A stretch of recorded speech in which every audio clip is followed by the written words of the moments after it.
ಬಿರಡಿ ಸುದ್ದಿ ನಿವೃತ್ತ ಯೋಧರಿಗೆ ಮತ್ತು ಪ್ರತಿಭಾವಂತ ವಿದ್ಯಾರ್ಥಿಗಳಿಗೆ. ಮೆಟಾ ಕಂಪನಿ ಐಎಐ ಸಂಶೋಧನಾ ವಿಭಾಗದ ಉಪದ ತ್ರಪಿಕ್ ಬನ್ಸಲ್ ಅವರು ವಾರ್ಷಿಕ 854 ಕೋಟಿ ರೂಪಾಯಿ ಪ್ಯಾಕೇಜ್ ವೇತನ ಪಡೆಯುವುದು ನೋಡಿದರೆ ವಿದ್ಯೆಯ ಮಹತ್ವ ಎಷ್ಟಿದೆ ಎನ್ನುವುದು ತಿಳಿಯುವುದು ಎಂದು ರಾಯಣ್ಣ ಗೋಗ್ರೀನ್ ಫೌಂಡೇಶನ್ ಅಧ್ಯಕ್ಷ ಮತ್ತು ಗ್ರಾಮ ಪಂಚಾಯತ್ ಅಧ್ಯಕ್ಷ ಸದಾಶಿವ ದೇಶಿಂಗೆ ಹೇಳಿದರು. ಶುಕ್ರವಾರ ತಾಲೂಕಿನ ಬಿರಡಿ ಗ್ರಾಮದಲ್ಲಿ 79ನೇ ಸ್ವಾತಂತ್ರ್ಯ ದಿನಾಚರಣೆ ಅಂಗವಾಗಿ ಗ್ರಾಮ ಪಂಚಾಯತ್ ಬಿರಡಿ, ರಾಯಣ್ಣ ಗೋಗ್ರೀನ್ ಫೌಂಡೇಶನ್ ಹಾಗೂ ಆತ್ಮ ನಿರ್ಭರ್ ಸೇವಾ ಸಮೂಹ ಸಹಯೋಗದಲ್ಲಿ ಹಮ್ಮಿಕೊಂಡಿದ್ದ ನಿವೃತ್ತ ಯೋಧರಿಗೆ ಹಾಗೂ ಪ್ರತಿಭಾವಂತ ವಿದ್ಯಾರ್ಥಿಗಳಿಗೆ ಸತ್ಕಾರ ಸಮಾರಂಭದಲ್ಲಿ ಭಾಗವಹಿಸಿ ಮಾತನಾಡಿದ ಅವರು, ಮೆಟಾ ಕಂಪನಿ ನಮ್ಮ ನಿತ್ಯ ಬಳಕೆ ವಾಟ್ಸ್ಆಪ್, ಫೇಸ್ಬುಕ್, ಇನ್ಸ್ಟಾಗ್ರಾಂ ನಿರ್ವಹಿಸುತ್ತಿದೆ. ಇಂದಿನ ಯುವ ಜನಾಂಗ ಇದರಲ್ಲಿಯೇ ಮುಳುಗಿ ಹೋಗಿದೆ ಎಂದರು. ಗಣಿತ ತಜ್ಞ, ಆಧುನಿಕ ಮಾನವ, ಕಂಪ್ಯೂಟರ್ ಎನಿಸಿಕೊಂಡಿರುವ ಬಸವರಾಜ್ ಉಮರಾಣಿ ಅವರು ಅಂಧ ವ್ಯಕ್ತಿಯಾದರೂ ಕಲಿಯಬೇಕೆಂಬ ಛಲದೊಂದಿಗೆ ಮಹಾನ್ ಸಾಧನೆ ಮಾಡಿದ ನಮ್ಮ ಜಿಲ್ಲೆಯ ಪ್ರತಿಭೆ ಇಂದು ರಾಷ್ಟ್ರ ಮಟ್ಟದಲ್ಲಿ ಹೆಸರು ಗಳಿಸಿ ಅನೇಕ ಪ್ರಶಸ್ತಿಗಳನ್ನು ಪಡೆದುಕೊಂಡಿದ್ದಾರೆ. ಇಂತಹ ವ್ಯಕ್ತಿಗಳು ನಮ್ಮ ಜೀವನಕ್ಕೆ ಮಾದರಿಯಾಗಬೇಕೆಂದು ಹೇಳಿದರು. ಕವಿ, ಉಪನ್ಯಾಸಕಿ ಡಾ ರತ್ನಾ ಬಾಳಪ್ಪನವರ್, ನಿವೃತ್ತ ಮುಖ್ಯಾಧ್ಯಾಪಕ ಅಶೋಕ್ ಮರ್ಬದ್ ಮಾತನಾಡಿದರು. ಪಿಎಚ್ಡಿ ಪದವಿ ಪಡೆದ ಡಾ ರುಕ್ಮಿಣಿ ಪಾಂಡ್ರೆ ಮತ್ತು ನಿವೃತ್ತ ಯೋಧ ಗಜೇಂದ್ರ ನನದಿ ಅವರನ್ನು ಸತ್ಕರಿಸಲಾಯಿತು. ರಾಯಣ್ಣ ಗೋಗ್ರೀನ್ ಫೌಂಡೇಶನ್ ವತಿಯಿಂದ ಪಿಯುಸಿ ಪರೀಕ್ಷೆಯಲ್ಲಿ ಹೆಚ್ಚು ಅಂಕ ಪಡೆದ ಸಾಕ್ಷತಾ ಬೋರ್ಗಾವೆ, ಶಿಲ್ಪಾ ಪರೀಟ, ಅಂಕಿತಾ ಹೆಗ್ಲೆ ಅವರಿಗೆ ಲ್ಯಾಪ್ಟಾಪ್ಗಳನ್ನು ವಿತರಿಸಲಾಯಿತು. ಎಸ್ಎಸ್ಎಲ್ಸಿ ಪರೀಕ್ಷೆಯಲ್ಲಿ ಹೆಚ್ಚು ಅಂಕ ಪಡೆದ ವಿಜಯ್ ಯಲಗುಂದ್ರೆ, ಸ್ಫೂರ್ತಿ ಕೆಳಗೇರಿ, ಸಮೀಕ್ಷಾ ತಂಗಡೆ, ವೇದಾ ಕಡೆಗಾಂವ್ಕರ್, ಸ್ನೇಹ ನಿಡ್ವಣಿ ಮತ್ತು ಆದಿತ್ಯ ಪರೀಟ ಅವರಿಗೆ ಅಶೋಕ ಸ್ತಂಭ ಸ್ಮರಣೆಯನ್ನು ನೀಡಿ ಗೌರವಿಸಲಾಯಿತು. ಸಕ್ಕುಬಾಯಿ ಪೂಜೇರಿ ಮತ್ತು ನಿರ್ಮಲಾ ಕಾಂಬ್ಳೆ ಧ್ವಜಾರೋಹಣ ನೆರವೇರಿಸಿದರು. ಸಮಾರಂಭದಲ್ಲಿ ಉಪಾಧ್ಯಕ್ಷೆ ಕೃಷ್ಣಬಾಯಿ ಬೆಂಡೆ, ಮಾಜಿ ಅಧ್ಯಕ್ಷೆ ರೇಖಾ ನಿಡ್ವಣಿ, ಪಿಡಿಒ ವಿದ್ಯಾನಂದ್ ಬಾನೆ ಹಾಗೂ ಸರ್ವ ಸದಸ್ಯರು, ಶಿಕ್ಷಕರು, ವಿದ್ಯಾರ್ಥಿಗಳು ಮತ್ತು ಗ್ರಾಮಸ್ಥರು ಇದ್ದರು. ಇರೋ ರಿಪೋರ್ಟ್ ಅಮರೇನ್ ಕಾಂಬ್ಳೆ, ಅಮರವಾಹಿನಿ, ಬಿರಡಿ. ಈ ವಿದ್ಯಾರ್ಥಿಗಳಿಗೆ ನಮ್ಮ ನಿವೃತ್ತ ಪ್ರಧಾನ ಗುರುಗಳಾದಂತಹ ಪರಮೇಶ್ವರ ಅವರು ಹಾಗೂ ಬಸವರಾಜ್ ಉಮರಾಣೀಶ್ವರ ಅವರು ಇವರು ನೆರವೇರಿಸ್ತಾ ಇದ್ದಾರೆ.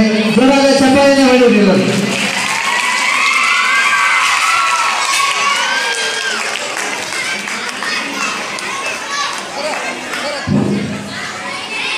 ಮುಂದಿನ ಈ ಒಂದು ಸನ್ಮಾನವನ್ನು ಅಧ್ಯಕ್ಷರು ನಿರ್ವಹಿಸಿದ್ದಾರೆ. ಮುಂದಿನ ಬಹುಮಾನ ವಿತರಣೆ ಸಂದೇಶ್ ಸಿ ದುಬ್ರೋಳಿ ಈ ವಿದ್ಯಾರ್ಥಿ ಬರಬೇಕು.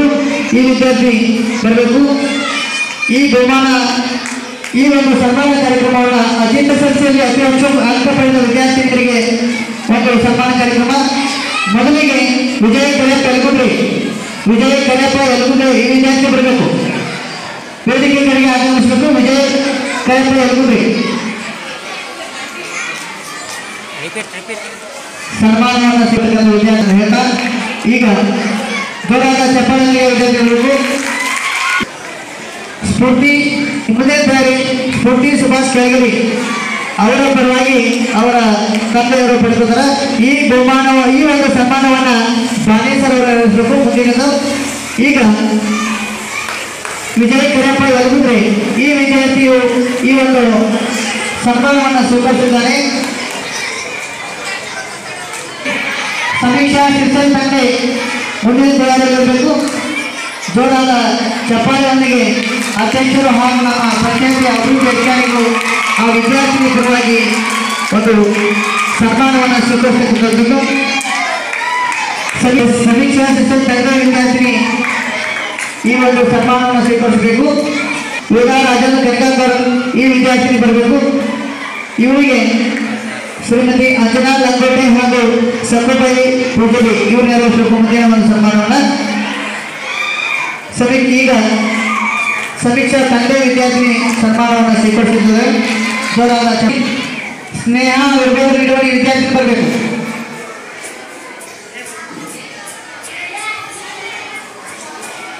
ಜೋರಾದ ಚಪ್ಪಾಳೆಯೊಂದಿಗೆ ವಿದ್ಯಾರ್ಥಿನಿಗೆ ನಾವು ಸನ್ಮಾನವನ್ನು ಕೊಡೋಣ. ಇನ್ನ ಮುಂದಿನ ವಿದ್ಯಾರ್ಥಿನಿ ಸ್ನೇಹ. ಮುಂದಿನ ಇನ್ನೊಂದು ಸನ್ಮಾನ ಕಾರ್ಯಕ್ರಮ ಆದಿತ್ಯ ರಮೇಶ್ ಪರೀಟ್.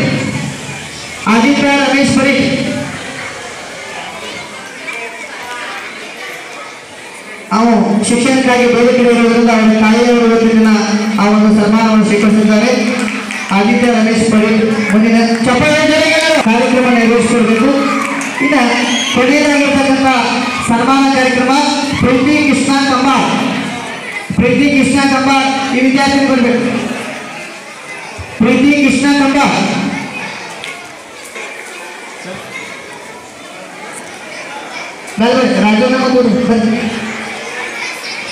ರಾಜ್ಕುಮಾರ್ ಭಜಂತ್ರಿ, ರಾಮಕೃಷ್ಣ ಡಾಕ್ಟರ್, ಸಿದ್ದರಾಮ್ ಗಸ್ತಿ ಇವರೆಲ್ಲರ ಸಮ್ಮುಖದಲ್ಲಿ ಆ ವಿದ್ಯಾರ್ಥಿನಿಗೆ ಆ ಒಂದು ಸನ್ಮಾನ ಕಾರ್ಯಕ್ರಮ ನಿರ್ವಹಿಸ್ತಾ ಇದೆ ಅನ್ನೋದನ್ನ ನಾವು ಹಾಕುತ್ತಾ, ಯಾಕಂದ್ರೆ ನಮ್ಮ ದೇಶವನ್ನ ಅನೇಕ ಸಮಸ್ಯೆಗಳಿಂದ ರಕ್ಷಿಸಿದಂತ ಅನೇಕ ಬಿಸಿಲು ಮಳೆ ಎನ್ನದೆ ಸೇವೆಯನ್ನು ಸಲ್ಲಿಸಿದಂಥ ಮಹನೀಯರು ನಮ್ಮ ಭಾರತ ತಾಯಿಯ ಪುತ್ರರಾಗಿ ಸೇವೆಯನ್ನು ಸಲ್ಲಿಸಿದಂಥವರಿಗೆ ನಮ್ಮ ಅಧ್ಯಕ್ಷರಿಂದ ಸನ್ಮಾನ ಕಾರ್ಯಕ್ರಮ.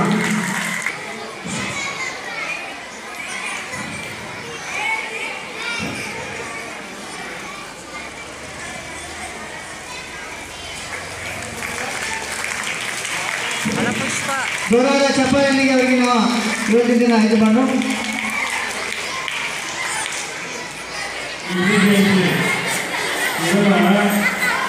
ಇಡೀ ಜಗತ್ತಿಗೆ ಅವರು ತಯಾರು ಮಾಡಿ ಆ ಮಕ್ಕಳಿಗೆ ಆ ಅರ್ಥಪತ್ರ ಶಿಕ್ಷಣ ಹೇಗೆ ಕೊಡಬೇಕು, ಏನು ಕೊಡಬೇಕು, ಅದಂದ್ರೆ ಏನು ಈಗ ಫಸ್ಟ್ ಟ್ರೆಂಡ್ ಆಗುವ ಅಲ್ಲ ಇಡೀ ಜಗತ್ತಿನಲ್ಲಿ ಅದ್ರ ಬಗ್ಗೆ ಎಲ್ಲ ಗುರುಗಳು ಓದಿಸ್ಕೊಡ್ರಿ, ಅರ್ಥಪತ್ರದ ಮಕ್ಕಳಿಗೆ ಹೇಳ್ರಿ, ಅದನ್ನು ಕಲಿಬೇಕಂದ್ರೆ ಅವರಿಗೆ ಈ ಗುರಿಯನ್ನು ಕಲಿಸ್ಬೇಕು, ಯಾವ ಶಿಕ್ಷಣ ಕೊಡ್ಬೇಕು, ಏನು ಮಾಡಬೇಕು, ಆ ಎಲ್ಲ ತಯಾರಿಯನ್ನು ಮಕ್ಕಳಿಗೆ ಹೇಳ್ರಿ.